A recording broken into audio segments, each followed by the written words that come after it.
अस्सलामुअलैकुम, welcome to cooking tasty recipes. आज मैं अपने किचन में बनाने जा रही हूँ नहायत ही मज़ेदार सी मछली। तो ये फ्राई मछली है जिसकी रेसिपी मैं आपके साथ शेयर करूँगी। बहुत ही आसान तरीके से बनाना सिखाऊँगी स्टेप बाय स्टेप। तो मछली की रेसिपी देखने के लिए मेरी वीडियो को एंड तक देखें। तो चलते हैं अपनी रेसिपी की तरफ।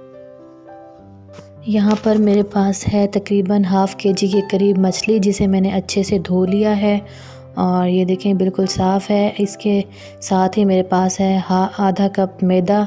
तो सबसे पहले मैं मछली को मैदे की कोटिंग कर लूँगी अच्छे से। तमाम इसके पीसेस पर अच्छे से मैदा लगा लूँगी और इसको एक साइड पर रख दूँगी। ये देखें, और सेम इसी तरह बाकी सारे पीसेस पे भी मैं अच्छे से मैदा कोट कर लूँगी और इसको तकरीबन आधे घंटे के लिए मैं रख दूँगी ताकि ये इसके ऊपर स्टे कर जाए। और दूसरी तरफ मैं इसका मसाला रेडी कर लूँगी। तो एक बाउल लूँगी जिसके अंदर मैं ऐड करूँगी 3 अदद लेमन जूस है मेरे पास। आप चाहें तो यहाँ पर सिरका भी ले सकते हैं। और यहाँ पर मैं डालूँगी अदरक पाउडर, आप यहाँ फ्रेश अदरक भी यूज़ कर सकते हैं। और मेरे पास है लहसुन का पेस्ट और इसको भी मैं इसमें ऐड कर लूँगी। हाफ़ टी स्पून के करीब मेरे पास है ज़ीरा और 1 टेबलस्पून मैं इसमें ऐड करूँगी नमक। आप हस्ब ज़रूरत भी नमक ले सकते हैं। 1 टेबलस्पून मैं इसमें लूँगी गरम मसाला। 1 टेबलस्पून इसमें लूँगी मैं सुर्ख मिर्चें और इसके साथ ही हाफ़ टी स्पून मैं इसमें लूँगी हल्दी और इसके साथ ही हाफ़ टी स्पून के करीब लूँगी मैं अजवाइन और 1 टेबलस्पून मैं लूँगी सूखा धनिया। और यहाँ पर मैं इन सब चीज़ों को अच्छे से कर लूँगी मिक्स। और अगर यहाँ पर ये मुझे पेस्ट थोड़ा गाढ़ा लगा तो इसको मैं पतला भी कर लूँगी। और इसके अंदर मैं डालूँगी तकरीबन हाफ़ कप मेरे पास है बेसन और बेसन को भी इसी के अंदर मैं डालकर मिक्स कर लूँगी अच्छे से छान के। ये देखें, ये बैटर थोड़ा गाढ़ा बन रहा है तो मैं इसको पानी की मदद से हल्का हल्का मिक्स करती जाऊंगी ताकि ये अच्छा सा मेरे पास पेस्ट रेडी हो जाए, जिसे मैं मछली के पीसेस पे लगा लूँगी। ये देखें, यहाँ पर ये रेडी हो गया है। और लास्ट में मैं डालूँगी हाफ़ टी स्पून है मेरे पास चाट मसाला। ये ऑप्शनल है, आप डालना चाहें तो डाल सकती हैं, अदरवाइज़ आप इसको स्किप कर दें।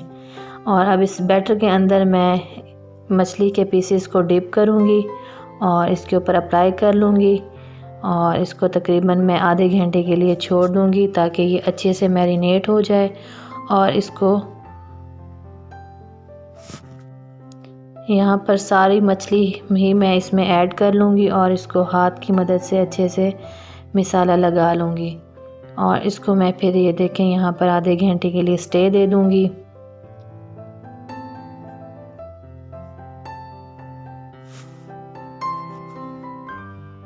ये देखें, यहाँ पर तकरीबन मुझे घंटा हो गया है इसको स्टे किए हुए। मैंने आधे घंटे के लिए रखना था बट मुझे लगा कि मुझे थोड़ी देर और इसको मैरिनेट करना चाहिए। और दूसरी साइड पे मैं ऑयल ले लूँगी, ऑयल को अच्छे से गरम कर लूँगी। ऑयल हमारा अच्छा गरम होना चाहिए ताकि जो ही मैं इसके अंदर फ़िश डालूँ तो इसकी कोटिंग उतर ना जाए। अगर ये बहुत ज़्यादा गरम नहीं होगा तो इसकी कोटिंग उतरने लग जाएगी। ये देखें, ये बबल्स बन रहे हैं, इसका मतलब ये है कि मेरा ऑयल बहुत अच्छे से गर्म है। और इसके अंदर मैं ज़्यादा पीसेस ऐड नहीं करूँगी। 3 से 4 मिनट के लिए हाई फ्लेम पर मैं इसको कुक करूँगी और उसके बाद फ्लेम को हल्का करके इसकी साइड चेंज कर लूँगी ताकि ये चिपक ना जाए। और आराम से करूँगी इसकी साइड को चेंज ताकि ये टूटने ना पाए और इसका मसाला उतरने ना पाए।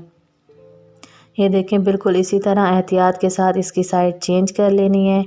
और ये देखें, इसके बाद इसकी फ्लेम को मैं बिल्कुल मीडियम कर दूंगी ताकि ये अच्छे से कुक हो जाए। हाई फ्लेम पर ये जलने लग जाएगी तो इसको मीडियम फ्लेम पर मैं कुक कर लूँगी जब तक कि ये पक नहीं जाती।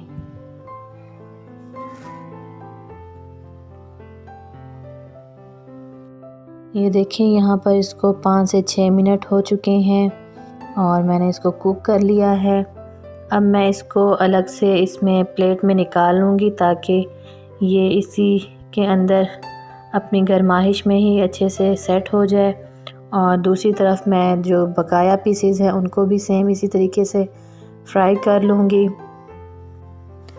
ये सब काम एहतियात के साथ करेंगे ताकि कोई नुकसान ना हो। ऐसी चीज़ों में एहतियात ज़रूरी है। ये देखें यहाँ पर ये दूसरी भी आलमोस्ट रेडी हो चुकी है और मैं अब इसको डिश में निकाल लूँगी।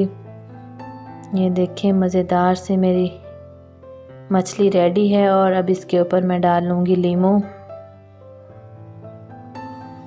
अगर आपको मेरा ये तरीका अच्छा लगा हो तो मेरी वीडियो को ज़रूर लाइक करें और मेरे चैनल को सब्सक्राइब करें।